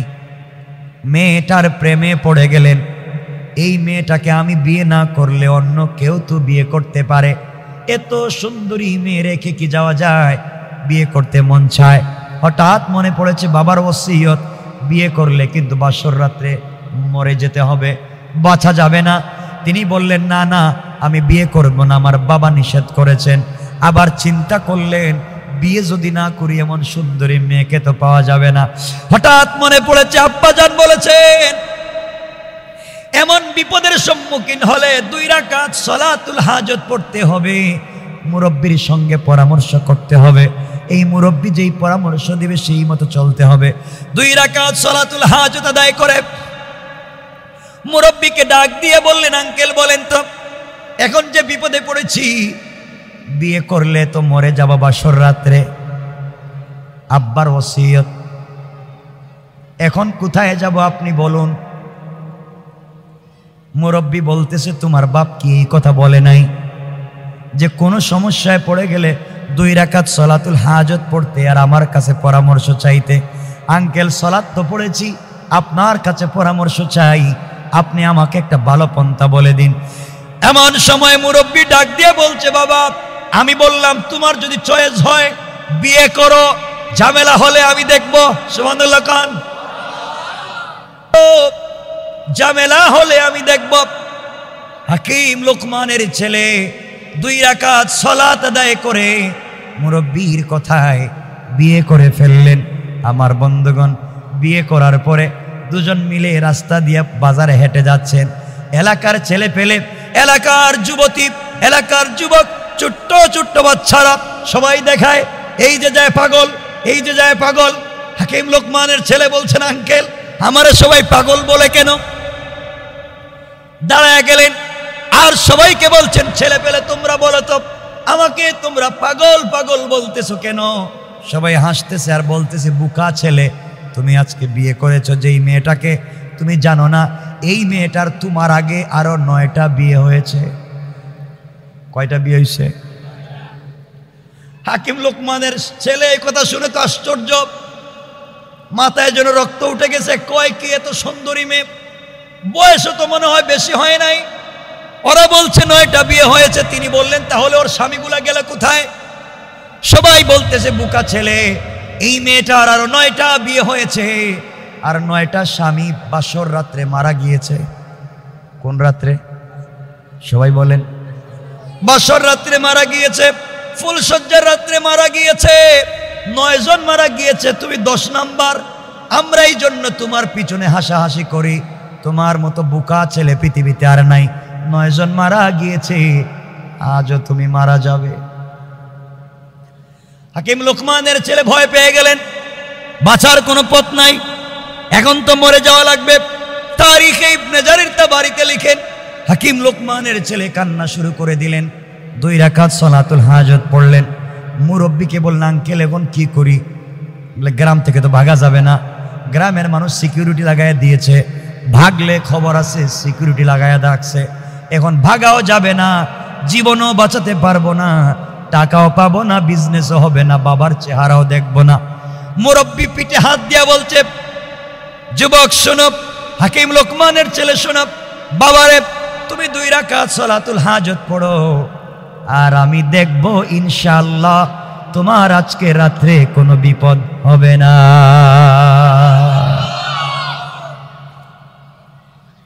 2 রাকাত সালাতুল হাজত পড়লেন।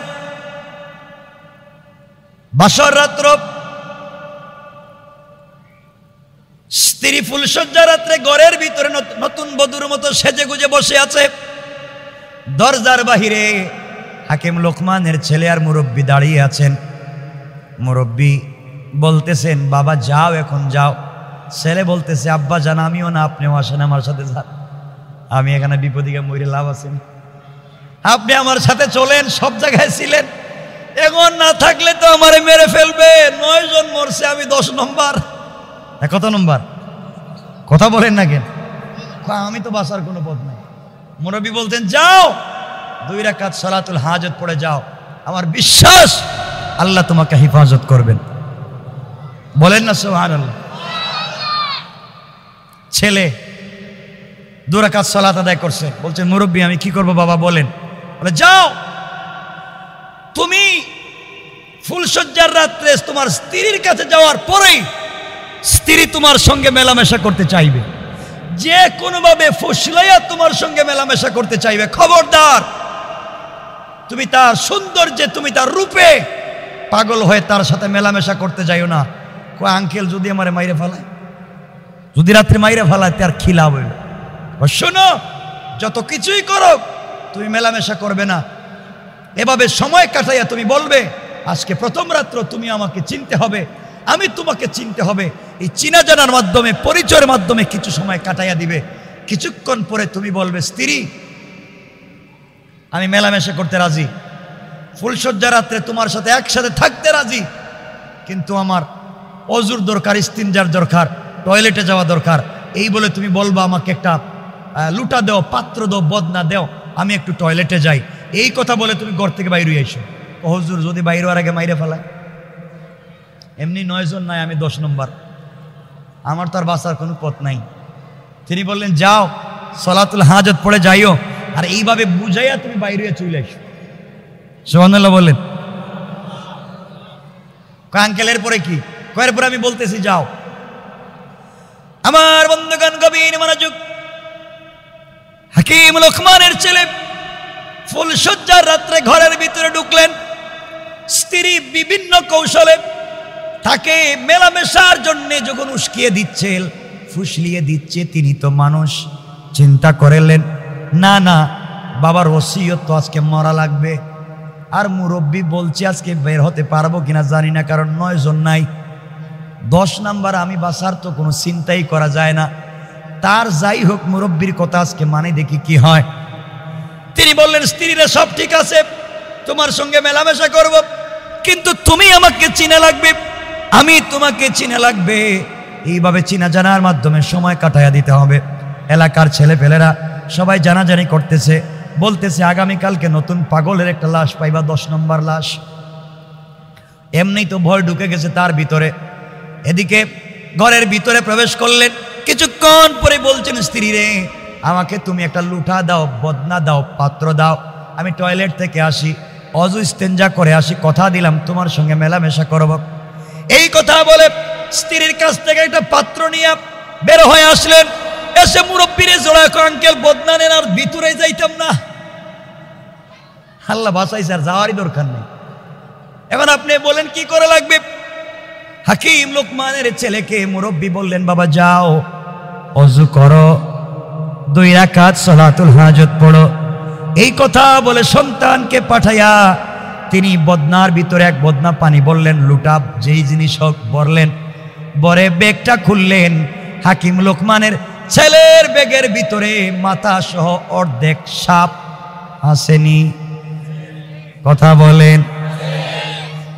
এই সাপটাকে বদনার ভিতরে দিলেন, মুখটা ডেকে দিলেন। এদিকে হাকিম লোকমানের ছেলে ওযু করে 2 রাকাত সালাতুল হাজত পড়ে এসে বলছে আঙ্কেল আপনি বলেন তো এখন কি করব?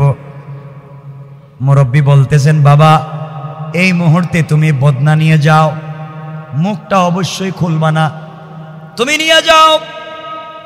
বদনা নিয়ে যাওয়ার পরে স্ত্রীর সামনে বদনাটাকে রাখবা, লুটা রাখবা, পাত্র রাখবা, যেই জিনিসে পানি আছে ওইটা রাখবা, কিন্তু উল্টাইয়া দেখবা না কি আছে।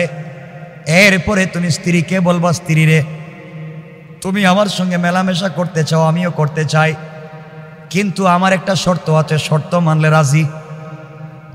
আঙ্কেল শর্ত কি? তাড়াতাড়ি বলেন।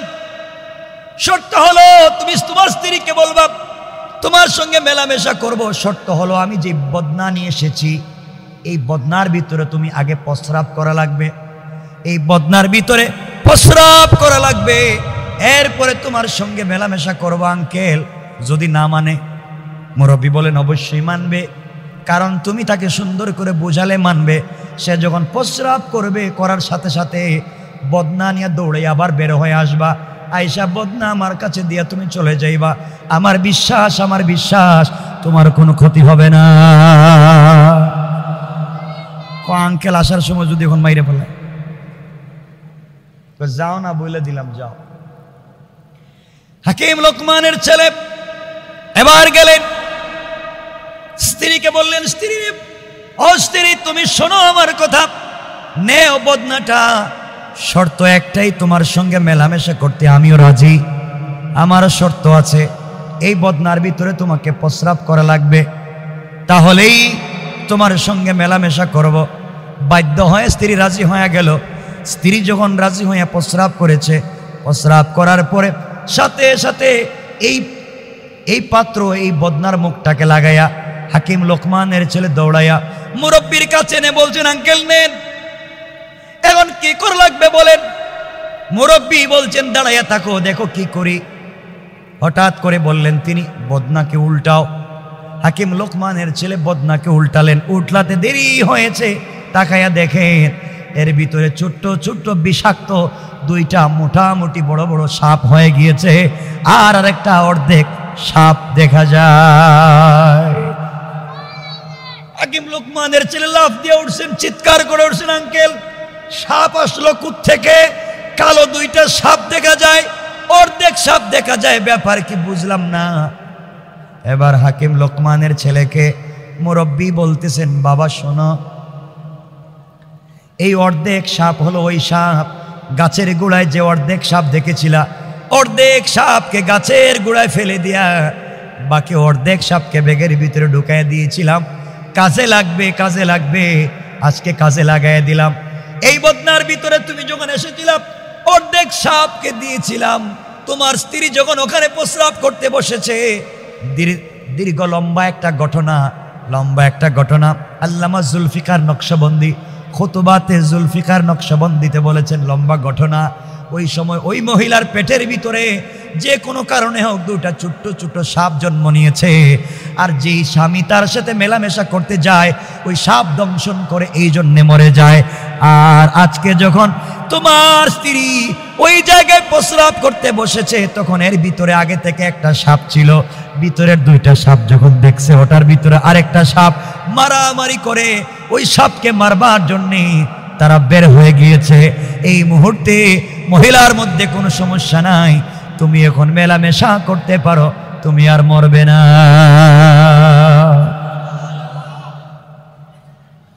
হাকিম লোকমানের ছেলে 2 রাকাত সালাতুল হাজত পড়লেন, স্ত্রীর সঙ্গে মেলামেশা করলেন, রাত্রবেলা ঘুমাইয়া গেলেন। সংক্ষেপ করে বলে দেই, সকাল হয়ে যাচ্ছে, কেউ ঘুম থেকে ওঠে না, দরজাও খোলে না। এদিকে যারা লাশ কাটে তাদেরকে কি বলে বলেন না? ডোম। কি বলে? ডোম। সবাই লাশ কাটা, ডোম সকালে সকালে হাজির। 9টা লাশ তারা নিয়েছে, 10 নম্বর লাশের জন্য হাজির। সকালবেলা দেখে কেউ দরজা খোলে না, মহিলাও দরজা খোলে না। যে মরছে সে তো মরে গিয়েছে। ডুমেরা ঘরের ভিতরে ঢুকছে, ঢুকে দেখে একদিকে একটা শুয়ে আছে, আরেকদিকে আরেকটা শুয়ে আছে। হাকিম লোকমানের ছেলে একটু চোখ খুললেন, চোখ খুলে দেখেন তার ঘরের ভিতরে ডুম ঢুকছে। তিনি জিজ্ঞাসা করলেন, তোমরা এখানে কেন? এরা বলতেছে, কি আজকে দেখি মরে নাই? কথা বলে কেমনে? এরা বলতেছে, তুমি কি আজকে মরো নাই? 10 নম্বর লাশ নেওয়ার জন্য আসলাম, তোমার লাশ নিতে চাই, ওটা মরে নাই।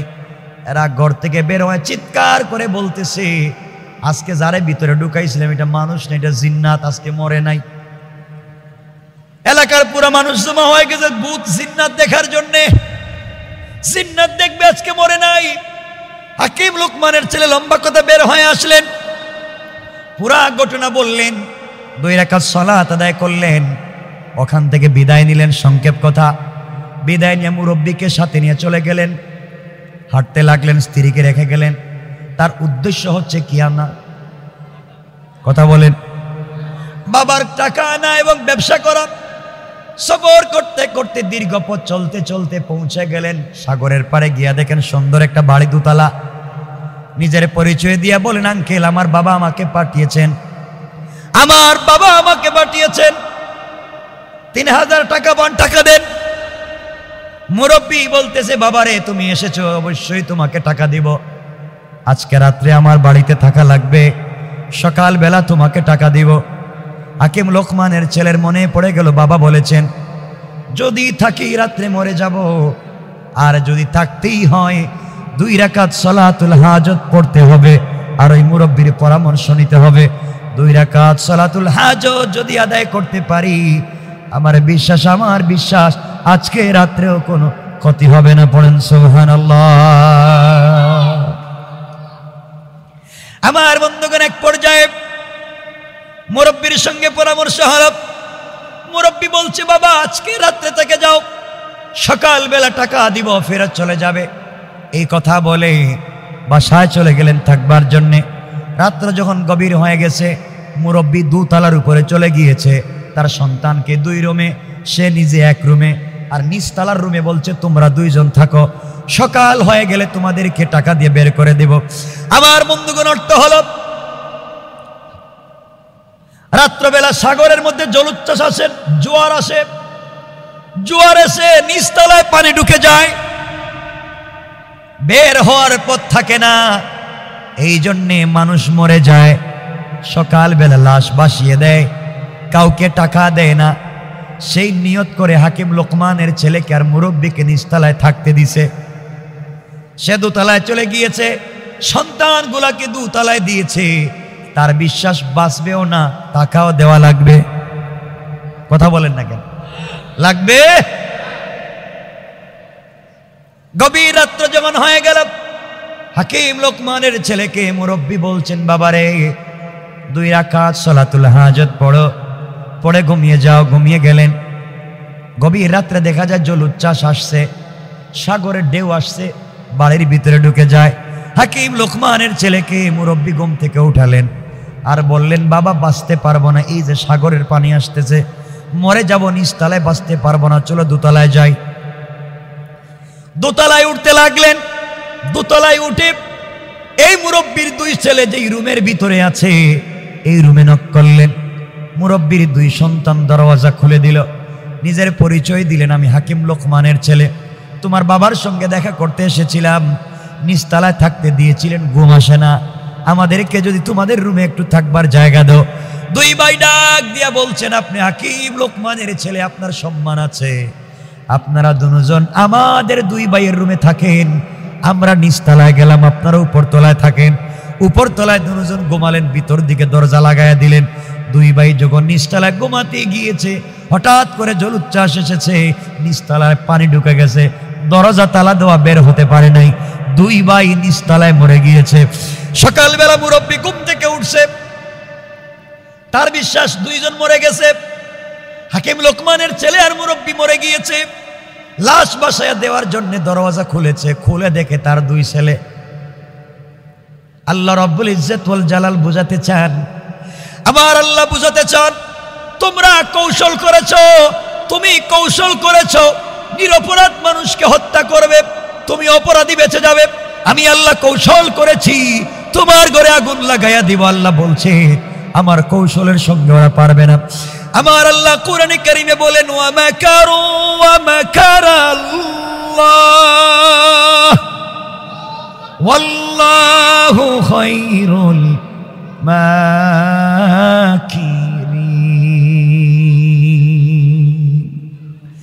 আল্লাহ রাব্বুল ইজ্জত ওয়াল জালাল বলেছেন, তারা যে কৌশল করে দিনকে মুছে দেওয়ার জন্য, ওরা জানে না আমি আল্লাহর কৌশল কত বড়, আমি আল্লাহর কৌশল আরো বড়, তারা বুঝে না। আমার আল্লাহ আরেক জায়গায় বলেন, ইন্না কাইদাশ শাইতানি কানা দাঈফা। কাফের বেঈমানেরা যত ধরনের কূট আর কৌশল করে না কেন, আল্লাহ বলছেন সকল কৌশল আমি আল্লাহর কাছে বড়ই দুর্বল। কোন সুবহানাল্লাহ। কৌশল করেছিল নিরপরাধ মানুষকে মারবে, এখন মরছে কে? কথা বলেন না কেন? নিজের ছেলে। সকালবেলা 2 জন ঘুম থেকে উঠছেন, মুরব্বীকে বলছেন মুরব্বী টাকা দেন। মুরব্বী তো দেখছে ছেলেও গেল, ওর টাকা দেওয়া লাগবে, টাকা দিয়ে দিয়েছে। মুরব্বী আর হাকিম লোকমানের ছেলে টাকা নিয়ে বের হয়ে গিয়েছেন, রাস্তায় চলে এসেছেন। এবার মুরব্বী বলছে, বাবা দীর্ঘ পথ তোমার সঙ্গে আমি ছিলাম, সফরের সাথে ছিলাম, বিয়েও করেছো, সুন্দরী বউ পাইছো, টাকার জন্য আসছো, টাকাও পাইছো, এখন তুমি বলো তো আমার প্রয়োজন নেই, আমি চলে যাই, তুমি বাবার কাছে চলে যাও। কিন্তু এখন টাকা যে পাইলা 50-50 করো, সকল কাজে আমি তোমার সহযোগী ছিলাম, আমাকে অর্ধেক দাও, তুমি অর্ধেক নেও। হাকিম লোকমানের ছেলে চিন্তা করলেন, সব জায়গায় যদি অর্ধেক চাই তাহলে তো বউও তো অর্ধেক দেওয়া লাগবে। কথা বুঝেন নাই? সব জায়গায় যদি অর্ধেক চাই তাহলে ওই জায়গায় বিপদ। তিনি বললেন, আঙ্কেল আপনি সব টাকা নিয়ে যান, আমার বউটা আমি নিয়ে যাই। মুরব্বী বলছে, বাবারে তুমি তো টাকার জন্যই আসছিলা, রাস্তায় তো ফাও ফাও বিয়া করছো, বউ পাইছো, তোমার উদ্দেশ্য তো হচ্ছে টাকা। এখন টাকা আমাকে দিয়ে লাভ কি? তোমার টাকা তুমি নিয়ে যাও, আমার দরকার নাই। এমন সময় হাকিম লোকমানের ছেলে বলছে, আঙ্কেল একটা কথা জিজ্ঞাসা করি, দীর্ঘদিন আপনার সঙ্গে আমি চললাম, আপনি আমার সঙ্গে চললেন, ভালো ভালো পরামর্শ দিলেন, সকল পরামর্শ আমি জয়লাভ করলাম, ঝামেলার থেকে বাঁচলাম। আজ পর্যন্ত আপনার পরিচয় জানতে পারলাম না, যাবার বেলায় আপনার পরিচয়টা দেন, আমি আমার বাবার কাছে আপনার পরিচয় দিব। হাকিম লোকমানের ছেলে এই কথা বলবার পরে মুরব্বী মাথার মধ্যে হাত দিয়া বলছেন, হাকিম লোকমানের ছেলে রে, তুমি আমাকে আসলে চিনবা না, আমার পরিচয় জানবা না, আমি দুনিয়ার সাধারণ কোনো পাবলিক না, মানুষ না, এই দুনিয়ার কোনো মানুষ আমি না। তুমি যে ঘর থেকে বের হওয়ার সময় 2 রাকাত সালাতুল হাজত পড়েছিলা, এই 2 রাকাত সালাতুল হাজত পড়বার কারণে আল্লাহ রাব্বুল ইজ্জত ওয়াল জালাল আসমান থেকে আমাকে রহমতের ফেরেশতা পাঠাইয়া পুরা রাস্তা তোমাকে সিকিউরিটির ব্যবস্থা করে দিয়েছে। বাবারে তুমি জানো না, যারা সালাতুল হাজত পড়ে এর অর্থ হলো নিজেকে আল্লাহর কাছে আমানতদার দিয়ে দেওয়া, জামিন বানাইয়া দেওয়া, নিজের সত্তাকে আল্লাহর কাছে সঁপে দেওয়া। আর যখন 2 রাকাত সালাতুল হাজত পড়ে, বিনিময়ের সাথে সাথে আল্লাহ একজন রহমতের ফেরেশতা দিয়া এই লোকটাকে সিকিউরিটির ব্যবস্থা করেন, যেন দুনিয়ায় কোনো ঝামেলায় না পড়ে, কেউ যেন তার কোনো ক্ষতি করতে না পারে। এই জন্যে আল্লাহ রাব্বুল ইজ্জত ওয়াল জালাল আমাকে পাঠিয়েছিলেন। তোমার বাপ আল্লাহর কাছে দোয়া করেছিলেন, এই জন্যে আমি মানুষের স্রোত ধরে গাছের গোড়া থেকে এই পর্যন্ত তোমাকে সিকিউরিটির ব্যবস্থা করে দিলাম। বাবারে কথা বলে দিয়ে যাই, কিয়ামত পর্যন্ত যদি এইভাবে প্রতিদিন সালাতুল হাজত পড়ো, আল্লাহ এইভাবে কোন রহমতের ফেরেশতা পাঠাইয়া আজীবন তোমাকে সিকিউরিটির ব্যবস্থা করে দিবেন। পড়েন সুবহানাল্লাহ। এই জন্য আমি বলতে চাইলাম, আজও যদি আমরা এই 2 রাকাত সালাতুল হাজত পড়ে ঘর থেকে বের হয়ে যাই, দুনিয়ার যত কাজে যাই না কেন, যত জায়গায় যাই না কেন, আল্লাহ বলেছেন, গোলাম রে 2 রাকাত সালাতুল হাজত পড়লে মানি তোকে আমার কাছে জামিন বা জিম্মাদার দিয়া দিলে আমি আল্লাহ জিম্মাদার হয়ে যাই, সাথে সাথে স্পেশাল ফেরেশতার মাধ্যমে তোমার হেফাজতের জিম্মাদার হয়ে যাই। পড়েন সুবহানাল্লাহ, আল্লাহু আকবার, পড়েন আল্লাহু আকবার। সুতরাং এতক্ষণে বোঝাতে চাইলাম, এই 2 রাকাত সালাতুল হাজতের মাধ্যমে উনি যেইভাবে বাঁচতে পারছেন, আমরাও পারবো না ইনশাআল্লাহ। এজন্য আমাদের হচ্ছে সালাতুল হাজত যে কোনো সূরা দিয়ে পড়েন, উত্তম হলো প্রথম রাকাতে কুল ইয়া আইয়ুহাল কাফিরুন, দ্বিতীয় রাকাতে সূরা ইখলাস। এভাবে যদি প্রতিদিন পড়েন, প্রতিদিন আল্লাহর কাছে চান, ইনশাআল্লাহ একদিন আপনি কামিয়াব হয়ে যাবেন। পড়েন সুবহানাল্লাহ। 2.25 ঘন্টা হয়েছে নাকি? আর লম্বা করবো না, আর দরকার নেই, রেখে দিয়ে এখানে 11:15 হয়ে গেছে। আপনাদের কষ্ট হচ্ছে দেখতেছি, আরে না আর লম্বা করবো না, 2.25 ঘন্টা হয়েছে, লম্বা না। কারণ কি আমি বলি আসলে সব কথা তো আমি কানে শুনি না, মানে আমার কাছে মাইকের আওয়াজটা আসে না ঠিক মতো, এর জন্য আমাকে জুড়ে কথা বলতে হয়। হ্যাঁ, যাই হোক, অনেক কথা বলেছি। আজকে আমি এতক্ষণে যা বুঝাতে চাইলাম, মানুষ হওয়া লাগবে। কি হওয়া লাগবে? 2 নম্বর, আল্লাহ ও সাম্প্রদায়িক আমাদেরকেও সকল ধর্মের মানুষকে নিয়ে চলবার মন মানসিকতা লাগবে, মনে আছে তো? 3 নম্বর হলো, কারো সাথে খারাপ ব্যবহার করা যাবে না, বাচ্চাদেরকে মসজিদ থেকে বের করা যাবে না, বলেন না? 4 নম্বর হলো, হারাম খাবো না, হারামে সহযোগিতা। 5 নম্বর হলো, আমরা আল্লাহর গোলাম হলে অহংকার করব না, এরপরে কাউকে গালি দিব না, এরপরে আল্লাহর গোলামের গুণ রুকু সিজদা আল্লাহর পায়ে, এরপরে আল্লাহর গোলামের গুণ সাকারাতের আগে তওবা করব কার কাছে? এতগুলা গুণ অর্জন করব, পাশাপাশি বেঁচে থাকবার জন্য সালাতুল হাজত পড়বো ইনশাআল্লাহ। চলার পথে দুনিয়ায়ও কামিয়াব, আখিরাতেও কামিয়াব। আল্লাহ রাসূল বলেছেন, কেউ যদি কন্টিনিউ এই আমল করে তাকে কিয়ামতের দিন আমি নিজের হাতে হাউজে কাউসারের পানি পান করায় দেব। আল্লাহ যেন আমাদের কবুল করেন। সবাই বলেন আমিন। সুবহান রাব্বিকা রাব্বিল ইজ্জাতি আম্মা